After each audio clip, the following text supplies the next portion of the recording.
Ladies and gentlemen, now hosting the RizzoCast, put your hands together for Steven Risotto!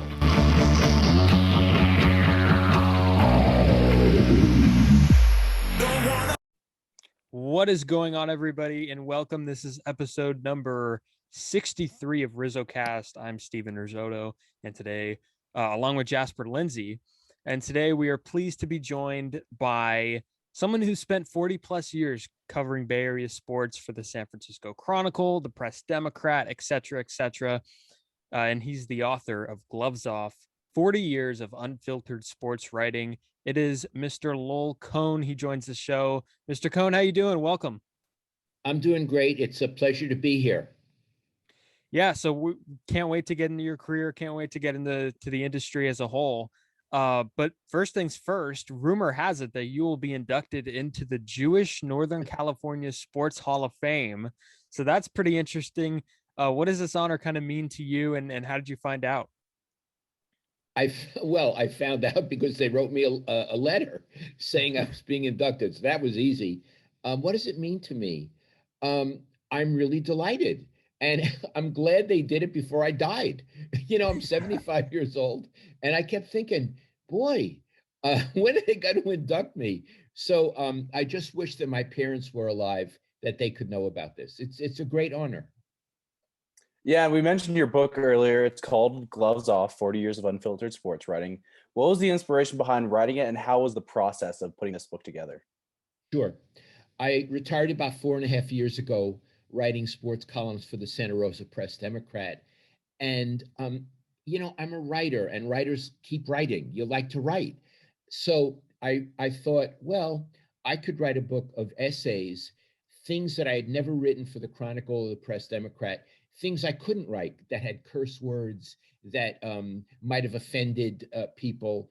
And it was really, I guess you could say, I got off on it. I got off on cursing. I got off on telling stories about famous people that I really had never told before. And it kept me engaged in the profession. When I was done with that book, then I wrote another memoir. I've written 2 books since I retired. And the other one was about growing up in Brooklyn and coming out and going to Stanford. That one is still a manuscript. I don't know if I'll ever publish it, but I keep writing because I just, writers write, and I love to do it. Yeah, no, 100%. And how did that kind of come about? How did you get into the industry? Did you play sports as a kid? And when did the heavy interest in sports begin for you? When did the love affair with Lowell Cohn and sports begin? Stephen, I'm going to actually sort of change the question a little bit. Go for it. The love affair is not Lowell Cohn in sports. The love affair is Lowell Cohn in writing. Mm. I'm a writer, and my interest is in writing. I happen to have written about sports. I could have written about a lot of things.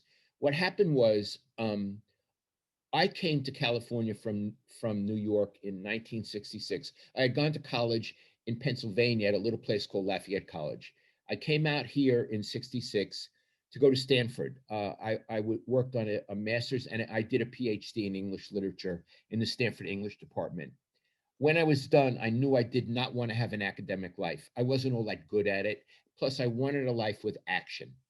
So what I did for several years, I became a freelance film and drama critic at the Palo Alto Times, which was a really nice community newspaper.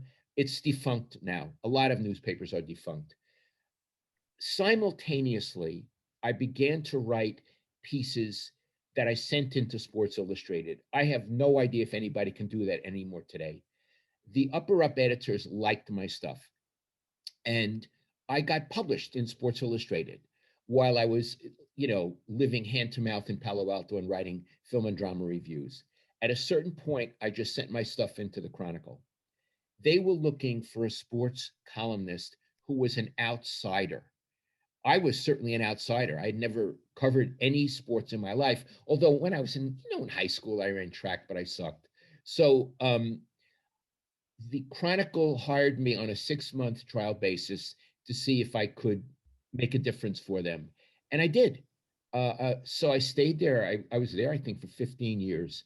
And And at first I was an outsider, and I was an outsider. I mean, I'd studied literature. I thought about games as plays. I thought about them in a different way from people who had gone to journalism school would have thought about it.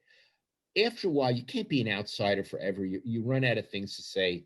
And I became an insider. And in 1995, I moved over to the Santa Rosa Press Democrat. They wanted me, I don't think because I was an outsider, I wasn't anymore. I was known as pretty controversial. And that was a New York Times newspaper at the time. It was owned by the New York Times. So in many ways, it was a really, really good move for me to be in the New York Times Corporation. And that was how I got into it. But when I had applied at the Chronicle, I applied either as a film critic or a sports columnist. They hired me as a sports columnist because they had film critics. I could have gone either way. So again, I love sports and I loved writing about sports. But again, the key ingredient is I love writing. And if there was anything that distinguished me in my career, who knows if it did? It was probably because I was a pretty good writer. Yeah, and to be an insider, as you mentioned, I think building relationships is kind of the name of the game in the journalism field, or one of the names of the game. And one of the things that the two of us are taught is to not be too close to your sources and people you cover. How important do you think that is in the field? And do you see anybody maybe straying away from that nowadays? Sure. Okay. So your teachers are teaching you not to be too close. I totally agree. I think it's really, really important. But let's define close. Certainly, you want to be close enough that you can have sources, that players will tell you because they trust you and they want the news to come out. What's going on with management? What's going on with another player? And I had that. But I never became friends because the minute you become friends with a coach or a player or someone in the front office, you're compromised. You need to have a distance so you can be honest, not objective. I was never objective. I had a million opinions and I liked people and disliked people, and that all came out in my writing, but I had a distance so I could be truthful, at least the way I understood truth. So let's say, for example, Dusty Baker or Steve Young, they're two of my favorites, and I know them very well. If I had become friends with them, I couldn't have had any distance to say Dusty made a mistake or Steve didn't have a good game. I wasn't up there rooting for them. I really like to be with them, but I never had dinner with them. I never went to their house. They never came to my house. We're not friends. We like each other and we respect each other, but there was always a distance, and they always knew that I would put truthfulness ahead of my affection for them. And that's what your teachers are teaching you. And boy, is that a bedrock principle of journalism. And I can't say if anybody is straying now, but let me tell you, when we'd be in a press box, if we felt that so-and-so from a certain paper was rooting for the 49ers or rooting for Stanford, we would, that person would go down in our opinion. It's not professional.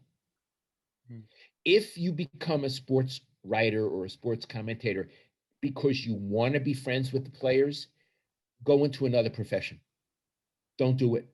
Become an orthodontist and find a way to be friends with the players. Be the equipment manager. Yeah, exactly. Yeah, so getting into the reader's side of things, I mean, because oftentimes as a columnist, your opinion is the prime reason they read you. What do you feel the power of opinion versus summary is when a reader is reading an article? Very interesting question. Let's say instead of summary reporting, let's say reporting, because it's reporting and opinions. They're both essential. You know, if Susan Slusser for the Chronicle is a very good beat writer on the Giants. She used to be on the A's. She gives you the story, what happened in the game, who hit the home run, what the pitcher's ERA is, all that stuff. But, you know, Bruce Jenkins might be at the game. He's a columnist, and he'll say, who expected this from Buster Posey? Let's say he hit a home run. His career seemed to be gone. And all of a sudden, so he now has an opinion. This guy came out of the ashes, and he's not thinking so much about the game. He's thinking about an angle. what would be enthralling or controversial. I mean, he could say, you know, Buster Posey doesn't, even though he's having a good year, he doesn't deserve to be in the Hall of Fame. I don't think he deserves to be in the Hall of Fame. I mean, unless he plays 10 more years like this, which he won't. So you could write that, and that's provocative, and people would read it. And it's not a knock on Posey. It's a reasonable question that people will have to approach at some point 5 years after he retires. Do you vote him in, or you did not vote him in? I vote now. By then, who the hell? I don't think I'll be voting. I probably would not vote him in. So the point is, the reporting and the column are just different genres. They're different worlds. And as a columnist, you probably go through 15 different ideas at a game.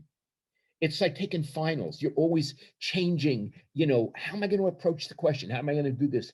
At a 49ers game, I would sometimes be exhausted at the end of the game, and I hadn't written a word because I had gone through so many scenarios in my head. Wow, that's really interesting. And this is something that I've always thought about. Researching athletes that research themselves and you know, wake up and read the morning paper the next day. How much do these guys and how much do these guys and gals actually read about themselves every day in the media? Do they, you know, do you get people that would approach you the next day and go, hey, I saw what you wrote? Or maybe just as your estimation, how many of these people actually do read what journalists write about them? That's really an interesting question. First of all, they read a lot of them read it more than they admit. Mm-hmm. How could you not, right? But what's very interesting, and this happened to me, I want to say dozens of times. A sports figure will come up to me and said, you know, Lowell, I really don't like what you wrote about me. I really don't appreciate it. And okay, and I'll say, what particularly didn't you like? It's a fair rejoinder. What did you not like? Let's talk about it. And then this is the key moment. I didn't really read it. My wife told me, or another teammate told me. That says to me, you're complaining, but you haven't done the rudimentary work of actually reading it. So my response would always be, although I feel complete contempt inside, my response would be, you read it, think about it, come back to me. Until then, we have nothing to talk about. That's the one that really kills me. If an athlete has read it and wants to argue, one time Steve Young didn't like what I wrote. He had clearly read it, he thought about it, we talked about it, and we talked it out. And I think he was right. I don't remember what the argument was. It wasn't an argument. But when they say they haven't read it, see you later. Yeah. And that happens more than you can imagine. Yeah, I mean, you alluded to it earlier, but what is so unique about the athlete-reporter relationship? I mean, in other words, like, how do you navigate athletes that kind of shy away from the media versus the ones who are more extrovert and willing to talk? Well, some you can't.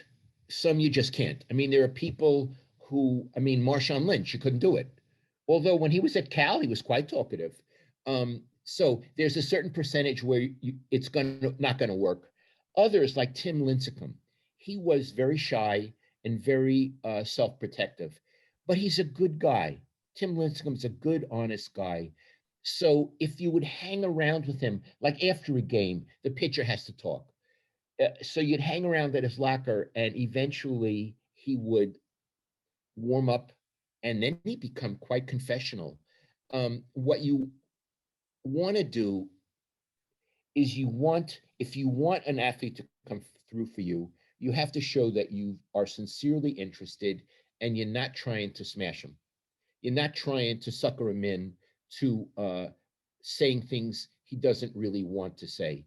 And they have to feel that you're legitimate, professional, and sincere. And I hope that for the most part, I came across that way. But a lot of times, I mean, you get hostility. I mean, that's one thing that beginning journalists don't understand. You go into a clubhouse or a locker room, they don't want to see you. They just lost, and some nameless guy comes over, and or woman, and I never met you before, and you're asking me, you know, when you gave up the Grand Slam, you know, what did you throw? And, you know, there can be a lot of hostility, and you can't take it personally. It's not personal. You can't take it personally. You have to try to put yourself beyond that. But if you go in there thinking the players are going to love me and I'm going to be friends, you know, with Colin Kaepernick, forget it. It's not going to happen. And what's more, you don't want to be friends with them. You have your own friends.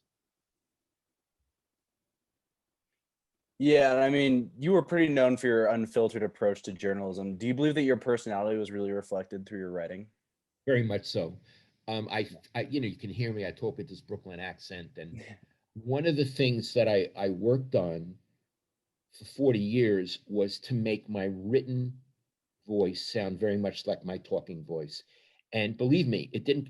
That took a lot of work, and so eventually, my writing was short declarative sentences. There weren't a lot of dependent clauses. There weren't a lot of commas, and a very active verbs, argumentative, visual, vivid.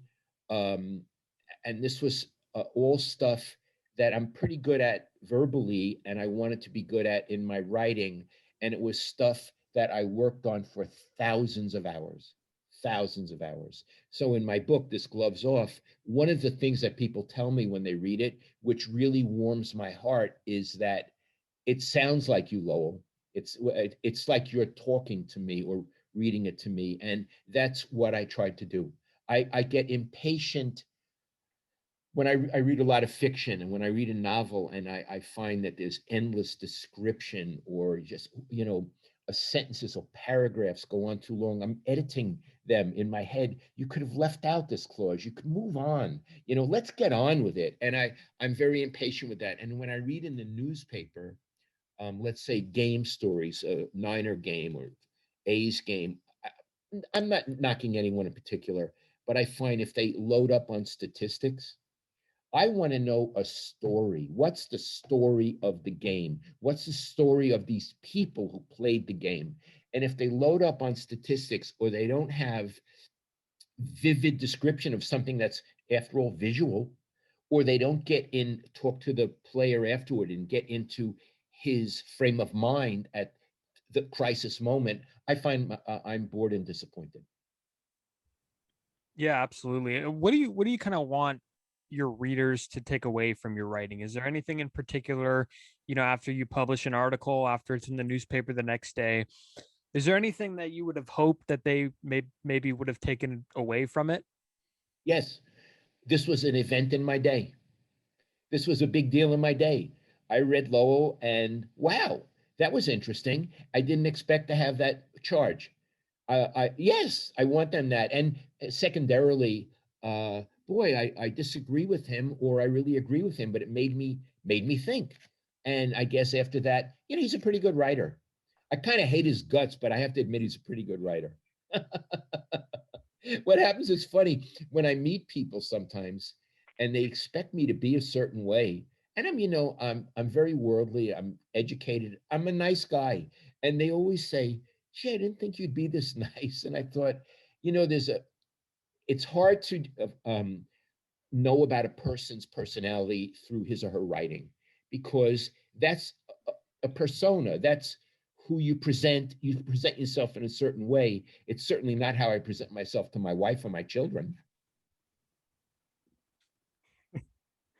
Yeah, I mean, do you believe that you possessed a unique outlook on the sports world? And if so, how did you kind of develop this perspective? And do you think you being a writer first over a sports writer really helped you build this perspective? Yeah. I, yes. First of all, I was very interested in the people. I was interested in developing profiles on an ongoing basis. So, for example, clearly the most important person that I ever covered was Bill Walsh. He changed football, and he was a fascinating personality. I must have written hundreds of columns about him. I couldn't get enough of writing about his personality. He was someone who could have been in a book by Dickens. He's that big of a personality. I wrote a book about him. I wasn't friends with him, but I was fascinated by him. And this was because I had come from a literature background.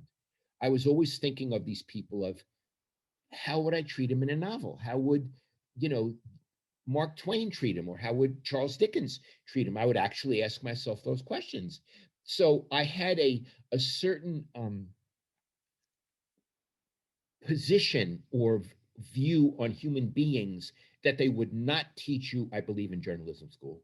And I was not a good reporter because I never learned how to do it. But I was good at these other things because I had studied literature at Stanford and at Lafayette College. Um, the other stuff that I tried to do was to look at these games as little plays, because you start with a problem: who's going to win? There's suspense. You don't know who's going, unless it's a blowout. But let's say a baseball game, they're very often pretty even. And then there's a crisis moment. The shortstop makes an error. The pitcher gives up the grand slam. The guy in left field makes a great catch that saves the game. It's a crisis moment, and then there's a resolution. It's a drama. Aristotle could have predicted the form of it. And I looked at sports, each game, as a drama, and I tried to write about it as if I were doing a film review. Because in a way I was. And there were also heroes and villains, just like in movies. Um, I don't mean that the guy who beat you was a villain, but he certainly ruined the Giants' day or the A's day, and it would be fun to talk to him afterward, talk to the manager, things like that. So I looked at it as drama, and I looked at them as characters in literature. And what happened was the people who had sophistication, Bill Walsh, Don Nelson, Tony La Russa, like to be written about that way, would be interested in what I would ask them. That's another thing I want to say. When I would write about people, part of it was knowing what to ask. If I were doing a one-on-one interview, I would really think about it. How do I want to bring this person out? I would want to say as few words as possible because it's not about me. How can I bring them out? And I would actually write my questions down. Even when I was a veteran, I'd write them out in longhand, maybe 9, 10 questions, and there'd be an order to them. Because it was like a play series in football. On first down, you do this, then you go here and do that. That's how I plan my questions. Always knowing that if the subject went off in a good direction that I had not anticipated, but it was good, forget my questions, go with it. But part of writing well about people is anticipating, visualizing, and hearing the interview before, because if you don't have good material, no matter how good of a writer you are, if you don't have good material, you're dead. No, 100%. And Jasper mentioned, kind of the unfiltered writing. This is a question that I really want to ask. Did you ever have to apologize for anything? Because I know maybe it's not in a lot of I guess nowadays journalists apologize for everything because everything has the possibility of getting so-called canceled. So did you ever feel like you had to apologize for anything you wrote? Wow. I want to answer this well. So, Stephen, honestly, I don't ever remember apologizing. Wow. Now, it doesn't mean I didn't, but it doesn't come to mind. The way I would handle it when someone would get angry, and this would happen a lot in baseball clubhouses. You walk in and whoever is angry starts screaming at you in front of the team.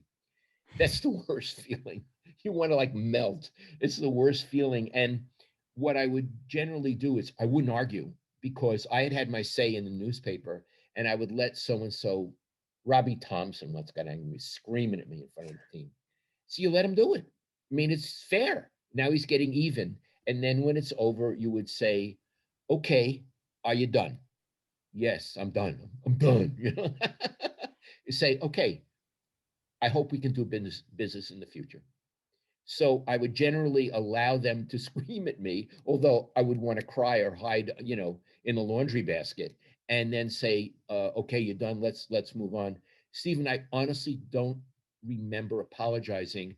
I would have to think about that a long time to see if there was a time ever.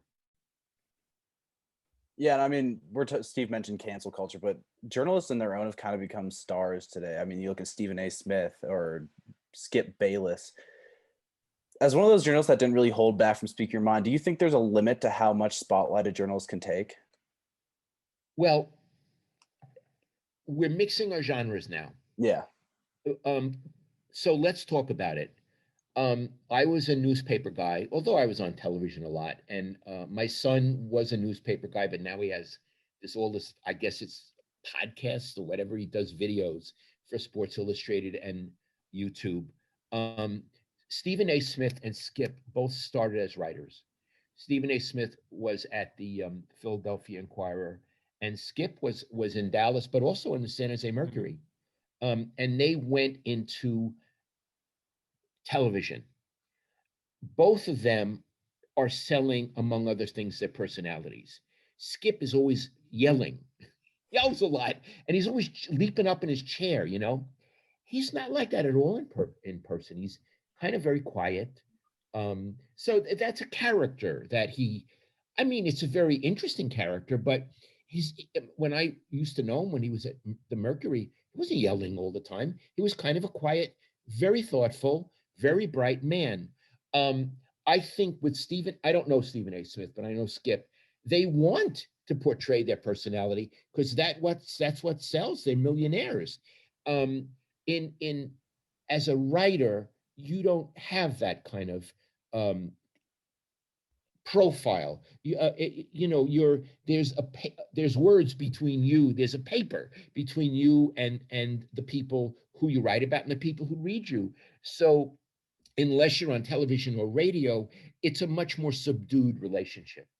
I have seen, though, when these quote unquote TV people come into a clubhouse, the players almost treat them like personalities, like superstars, and the players want to please like Skip or a Skip like person.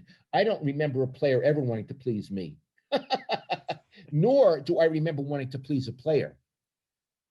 Now, if you're a journalist and you want to please a player, I don't respect it. You just want to do your job. I don't need to impress you or please you, and you don't need to do it for me. We're here to do a job. I feel like if somebody came up to a journalist in the clubhouse and said, you know, hey, did you see, or I like what you said about me, and then the other guy goes, oh yeah, you did, I'll talk more about you on this next episode. I feel like that would just be a one ticket to, you know, the end of your career, or I don't know. It's just not a good look.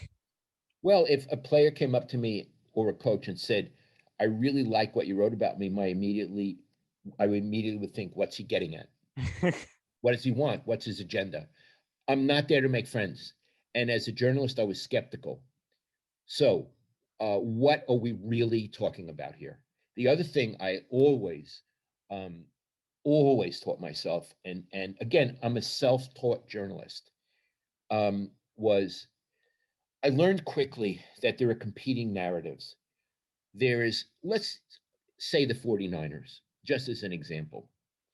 They want you to see what's going on with them in their narrative. Like last year, boy, we're really a good team, but we had a lot of injuries. And you could write that. You know, oh gee, they're a great team, but they had a lot of injuries. I taught myself, don't see and don't hear what they want you to see and hear. What do you really see and hear? What I really saw and heard last year was this is a team with a lot of injuries, and they didn't work it out. Why do they have so many injuries? Is it just bad luck? I'd like to know about that. You see what I'm saying? So I always put more faith in what do I actually see and hear, as opposed to what am I supposed to see and hear. I have no patience for what I'm supposed to see and hear. That's not what I got into it. I got into it as a columnist because I trust my eyes and ears and my opinion.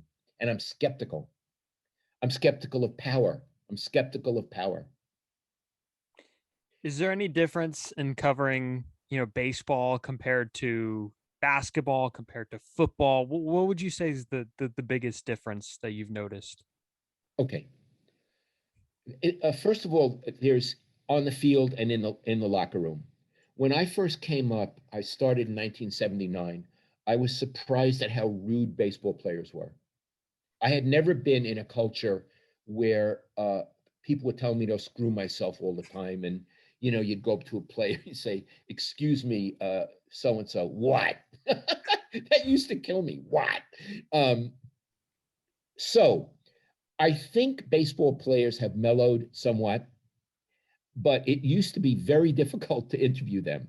Basketball players and football players generally are not that way. They're more hospitable. Hockey players are the best. Hockey players are wonderful. You think they're nuts because they're always hitting each other. They're all gentlemen. But so in terms of human relations, I was shocked at how hard baseball players were to deal with. Okay. On the field, I love football. Football is the hardest game to write. It used to give me a nervous stomach, and I'll explain why. There are so many players.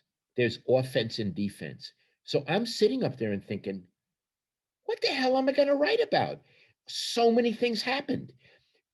Sometimes I'd get so confused. I just write about the quarterback because everybody wants to read about the quarterback, but maybe the outside linebacker was more important that day. Do you know what I mean? Or maybe a certain play was more important.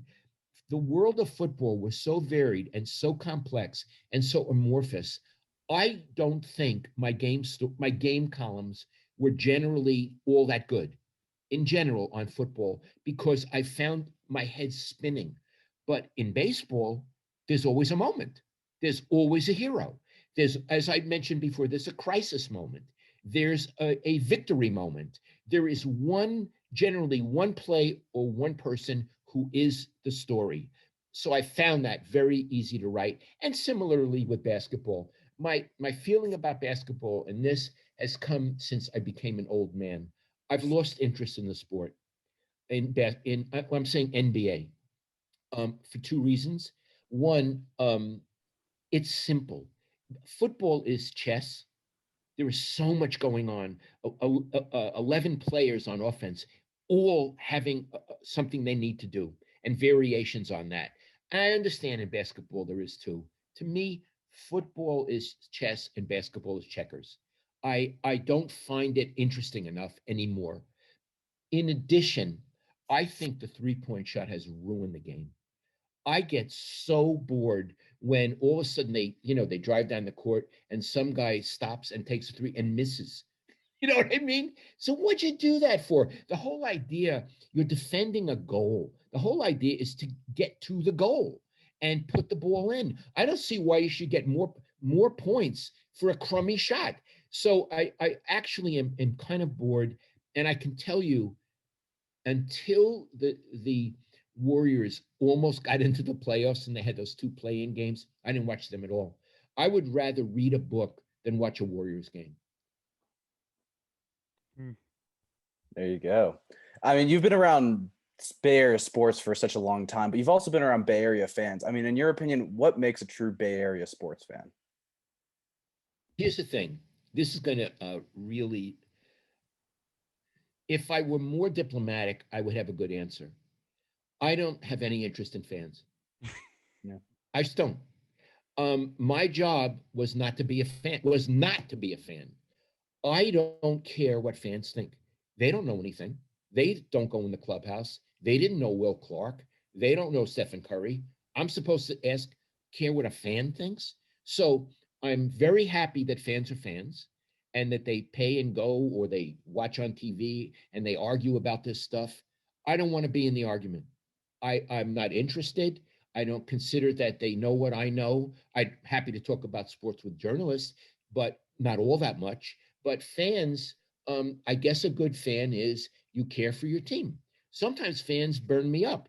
I'm on Twitter because I don't get paid for it, but it's interesting. And I find that if I criticize the team, especially management, fans call me all kind of crummy words, all kind of bad names. I'm not in love with management. It's just business. Why should I be in love with Larry Baer or Jed York? I mean, I know them, we get along, but we're not friends. I don't, what do I care? So fans do.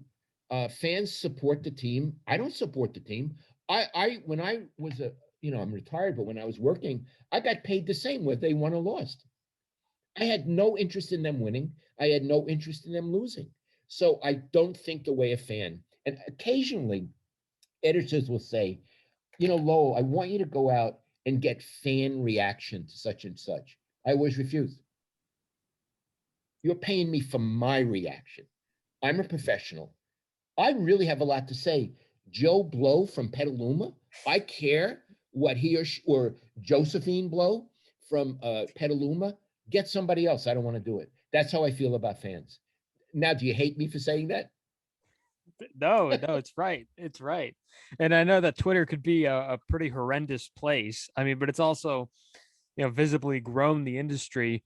So when you made that Twitter account and you had to learn all the features and you had to adjust a little bit, how long did it take you to kind of understand the flow of how it was changing the game in sports media? Was it just a ton of people in your replies just coming after you, or was it, hey, maybe that there's a benefit to this, that I could get clicks?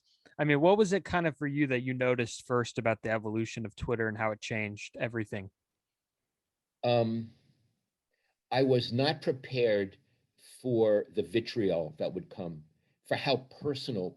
When I went to college, I took Introduction to Philosophy, and the first day, the professor, Dr. Clark at Lafayette College, this was 1962, said, we'll talk about various forms of argument. And the weakest form of argument is ad hominem. And that means attacking someone personally, attacking the person, which I had grown up doing in Brooklyn, your mother and all of this. And what happens is on Twitter, it's mostly ad hominem attacks. You suck, your son sucks, go do this to yourself, and I had no idea it would be that way. Now, here's what I do, Steve. When anyone attacks me ad hominem, including you're an old man and drop dead, because that's a form of, ageism. It's a form of prejudice. I mean, I still can talk. I still can think. I just block them. I have blocked so many people. And every time I do, I love it. I say, screw you. I just blocked you. So I think what Twitter has done has made sports conversation really stupid and rude. I'm on it because it amuses me. But I want to tell you, my son Grant, he's on, but he doesn't care much about Twitter because you can't make money on it. He's an independent contractor, and he always says to me, I had never heard these words before, Dad, can you monetize it? And this is a new vocabulary for me. He said, there's a lot of people I know he'll say like this, Dad, there's a lot of people I know who cover the Niners who have a lot more Twitter followers than I do. Can they monetize them? And I'm thinking, right, what the hell is Twitter? It's guys babbling, and I don't get any money for it.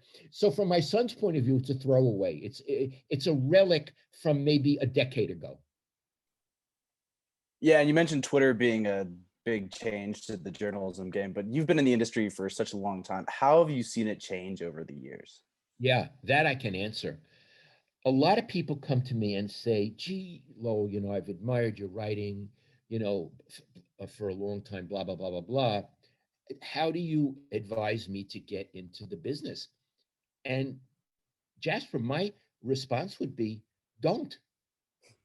Here's what I mean. If you want to get a job on a newspaper as a sports reporter or a sports columnist, newspapers are failing. It's not it's no mystery. When I was at the Chronicle, we had over 600,000 subscribers. Now I think the Chronicle is about 175,000. That's quite a loss. When I went to the Press Democrat, I think it had around 100, 110,000 subscribers. Up in Santa Rosa, that was a good number. Now I think they have about 40. And they are cutting people from sports departments. This is something I lived through with my son because Grant tried He tried to get on the Chronicle, the Press Democrat, the San Jose Mercury, the Athletic, Sports Illustrated, the magazine, and he kept no, no, no. So then he finally said, hell, well, sportsillustrated.com came to him and they said, videos. If you write an article, we'll get X number of people watching. We're reading. But if you put a video with it, I think they said you get 5 times more. I could be wrong on the number, but I think it's 5 times more.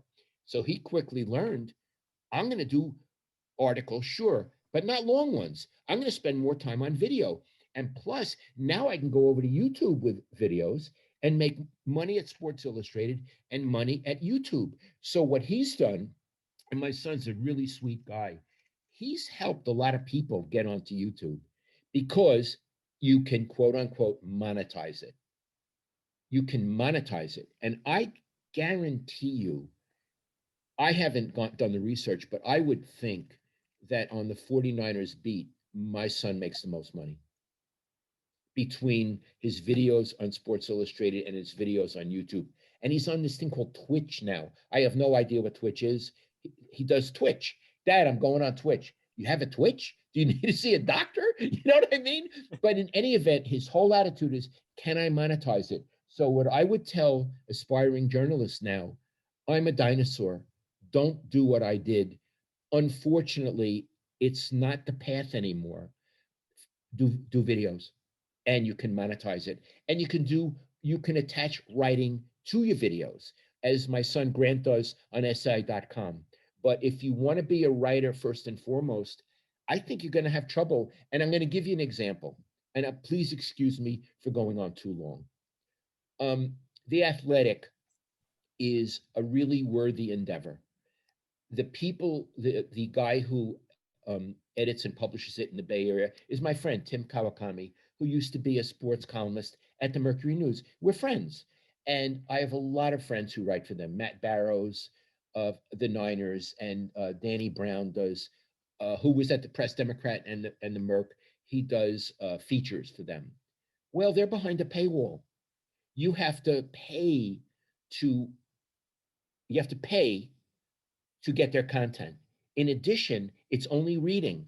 They're not interacting. Everything now is interactive, like what we're doing right now.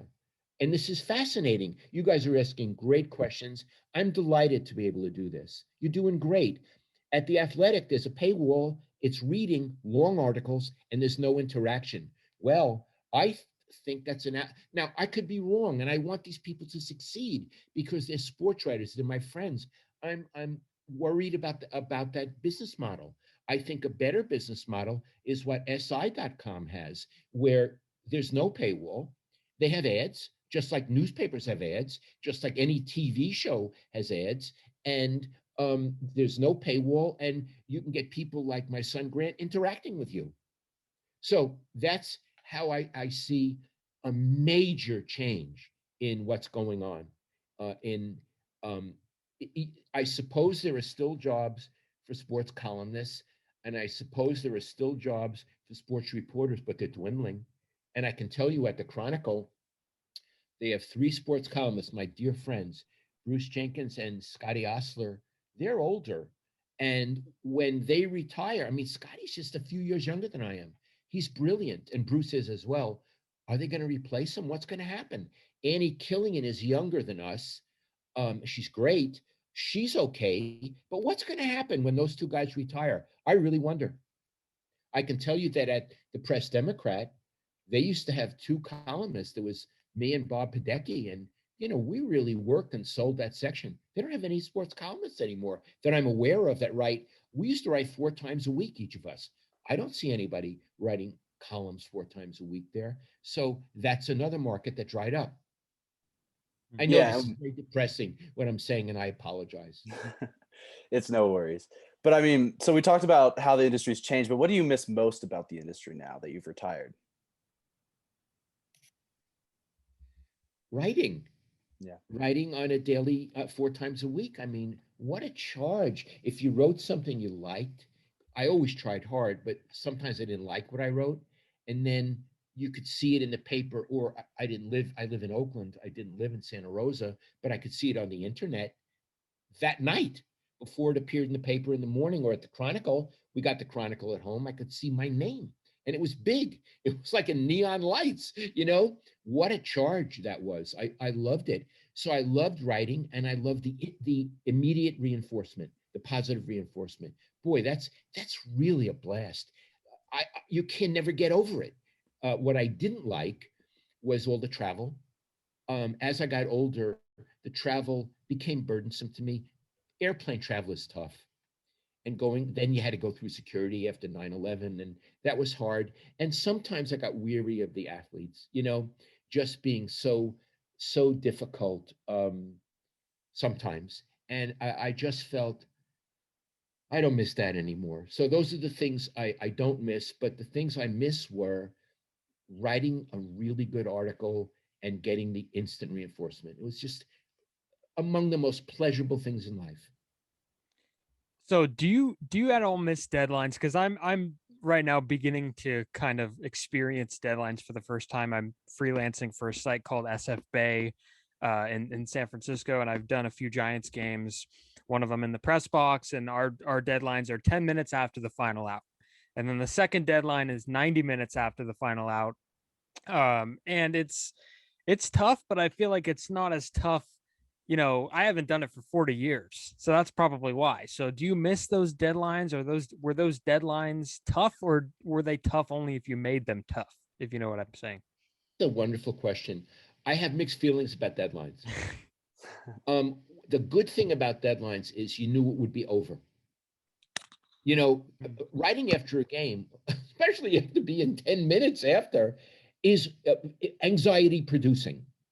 It's anxiety producing. So I would know if my deadline at the Warriors was an hour after it ended, I would know that the anxiety would end, and that was a good thing. But on the other hand, it caused anxiety.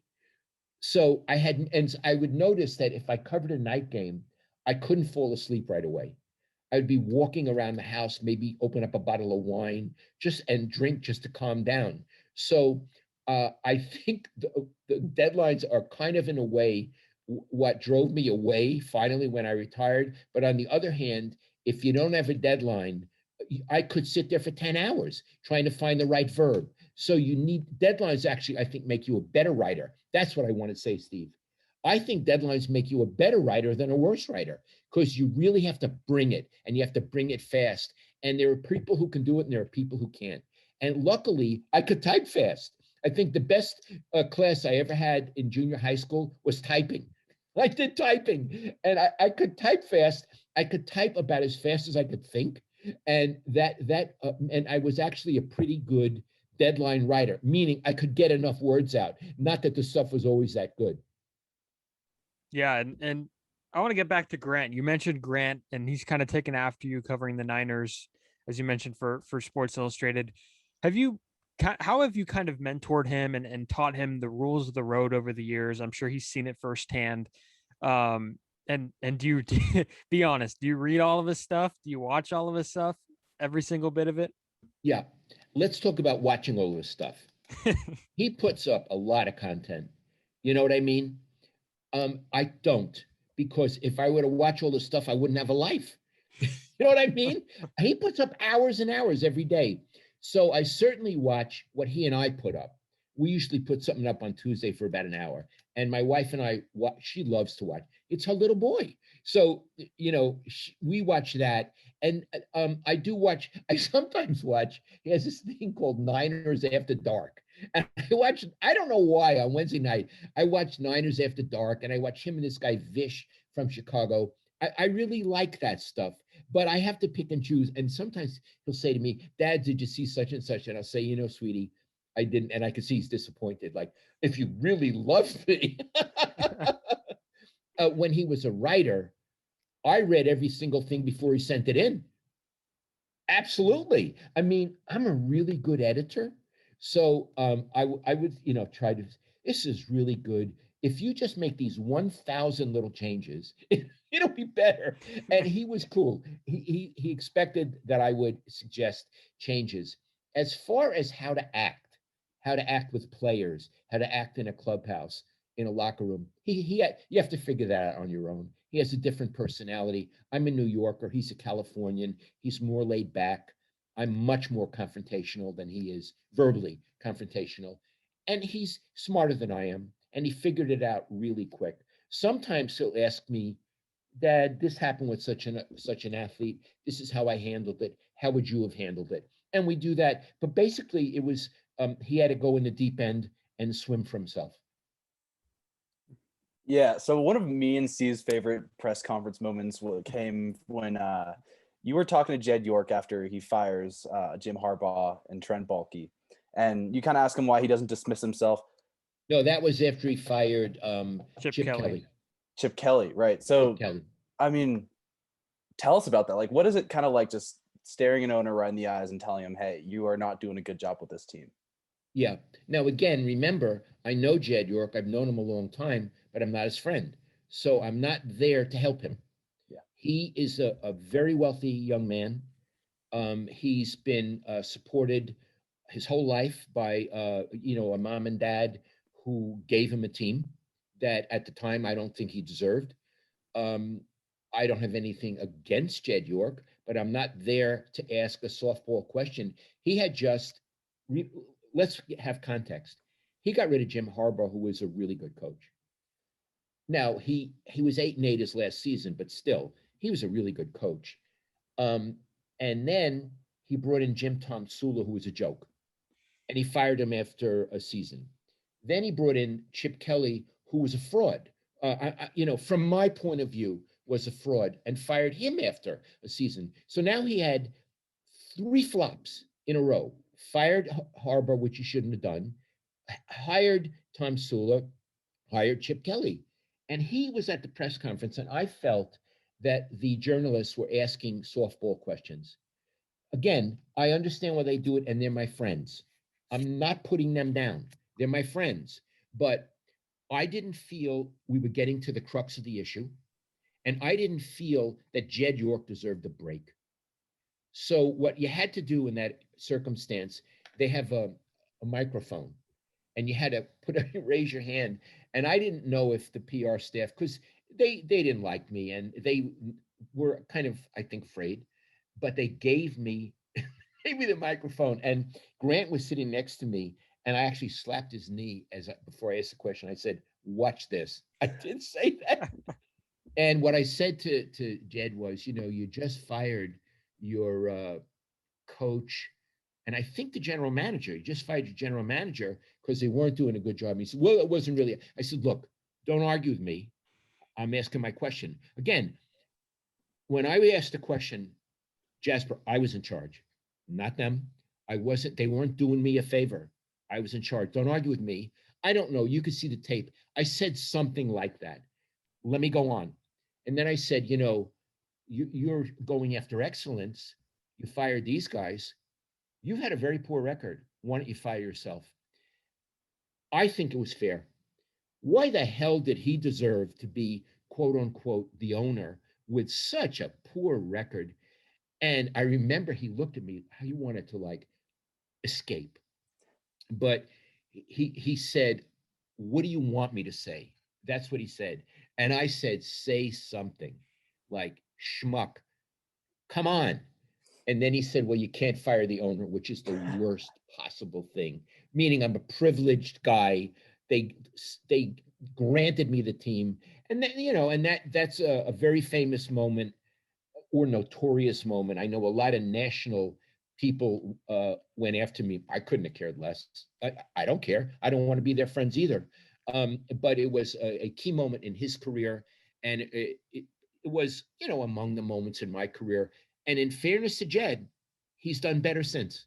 Yeah. He brought in Kyle Shanahan, who is a very good coach, not a great coach, not Bill Walsh, not George Seifert, hasn't won a Super Bowl, has blown 2, but he's a real improvement, and they have a loaded roster. Whoever put that thing together, and I don't know what John Lynch has to do. I don't know how it works.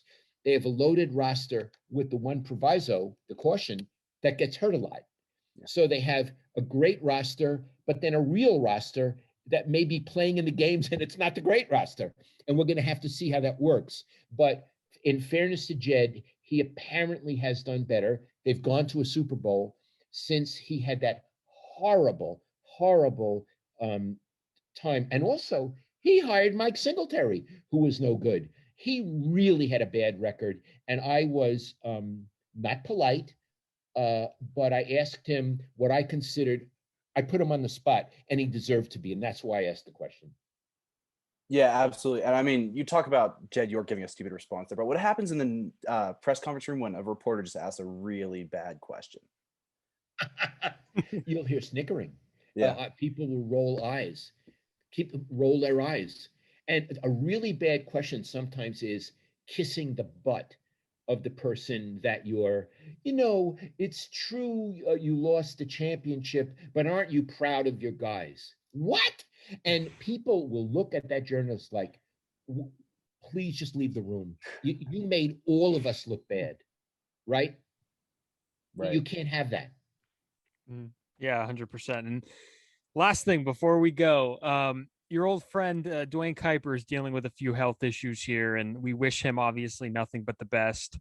And I understand you have an awesome Dwayne Kuiper story, kind of the first time you guys laid eyes on each other and got to know each other. Sure. First of all, I only know about his illness from what I read in the paper. I did write him an email a few days ago wishing him all the best.